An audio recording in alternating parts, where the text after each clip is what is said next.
Maria Kusuma dengan NPM 202013500042. Oke, saat ini kami berada di salah satu perindustrian di kawasan Jakarta, yaitu di Pulau Gadung. PT Jakarta Industri Estate Pulau Gadung yang biasa disingkat menjadi JIP. JIP. Pada tahun 2022, dana reksa dan pemerintahan Provinsi DKI Jakarta masing-masing memegang saham 50%.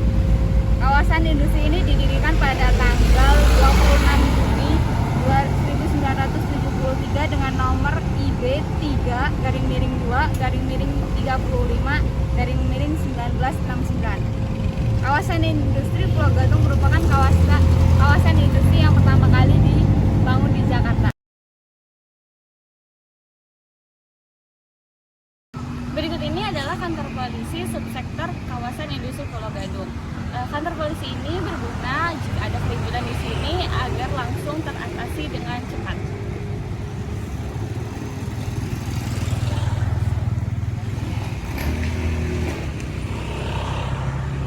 Ini merupakan salah satu fasilitas umum yang ada di kawasan industri Pulau Gadung, yaitu masjid. Biasa digunakan oleh para pekerja dan masyarakat sekitar sini untuk melakukan sholat berjamaah.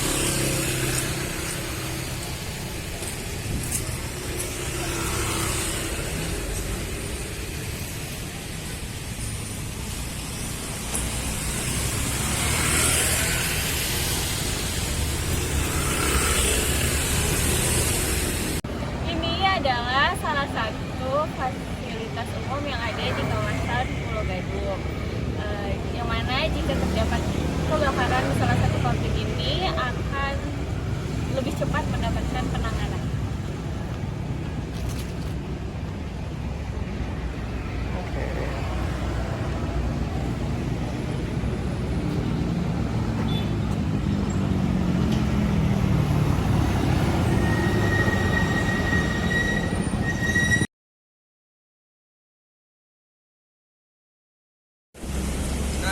Sekarang coba kita lihat ada jalan kawasan pertama kali jalan terlihat sangat rapi. Kita lihat seiringnya waktu jalan berubah dan bisa karena ada kendaraan yang warnanya sebenarnya terang. Bulan kemarin sempat menjadi perbincangan publik gara-gara jalan rusak sekitar kawasan industri ini semakin meresahkan warga sekitar kawasan industri ini, dan mereka para warga ingin sekali memiliki jalan yang bagus dan nyaman untuk keselamatan semua. Menteri Pekerjaan Umum dan Perumahan Rakyat PUPR Basuki Hadimulyono mengakui bahwa masih banyak jalan di kawasan industri yang belum tertangani. Hal ini karena terbatasnya anggaran.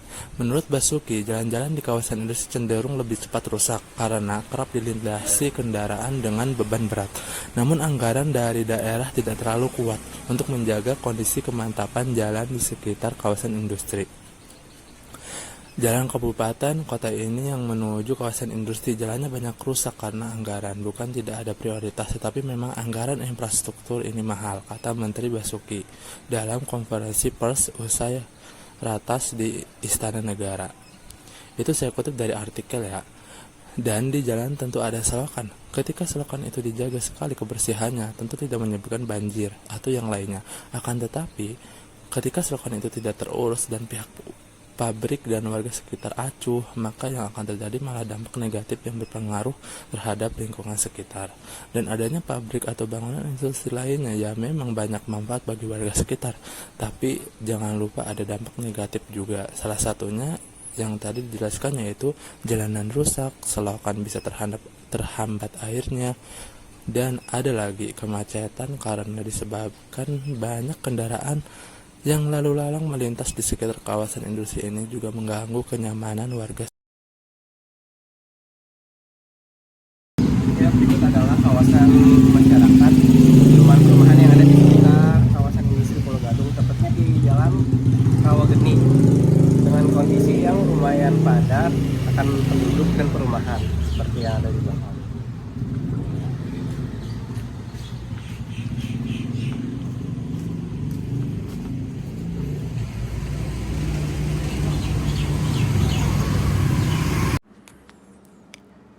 Kawasan industri sendiri telah diatur dalam Peraturan Menteri Perindustrian Nomor 35 Tahun 2010 tentang pedoman teknis kawasan industri. Dinyatakan bahwa ada beberapa kriteria dalam penentuan lokasi kawasan industri. Di antaranya adalah bahwasanya jarak terhadap pemukiman minimal 2 km. Kemudian peruntukan lahan merupakan lahan non-pertanian dan pemukiman dan non-konservasi. Namun pada praktiknya masih saja terdapat pabrik yang berdiri di sekitar pemukiman warga, bahkan memiliki jarak yang cukup mepet dengan rumah warga. Hal semacam ini tentu menimbulkan permasalahan-permasalahan yang terjadi nantinya. Jika dikaji lebih lanjut, hal semacam ini dapat menimbulkan eksternalitas. Eksternalitas sendiri dapat diartikan sebagai dampak yang tidak terkompensasi dari tindakan seseorang terhadap kesejahteraan orang lain. Eksternalitas ini muncul ketika seorang terlibat dalam suatu kegiatan yang mempengaruhi kesejahteraan orang lain yang tidak menerima kompensasi atas gangguan tersebut.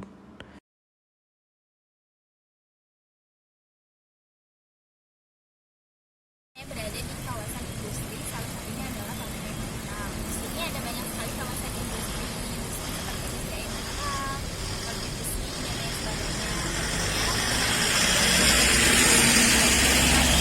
Banyak pabrik, tentunya ada limbah, salah satunya di rumah saya ini. Di sini ada limbah pabrik, tentunya di sini tidak semua mengenai air mineral, tapi ada sampah-sampah masyarakat juga yang membuang sembarangan di sini.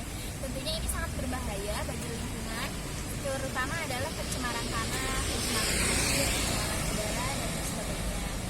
Selanjutnya ada limbah pabrik dan limbah botol dari dua PT yang berbeda.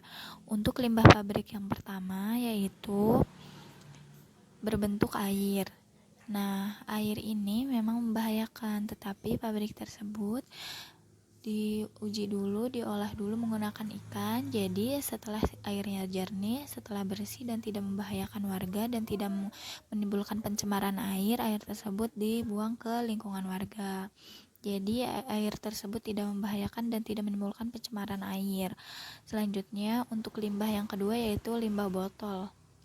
Untuk limbah botol ini adalah botol yang tidak lulus sensor, seperti botol kemasannya rusak, botol kemasannya tidak layak pakai, botol kemasan yang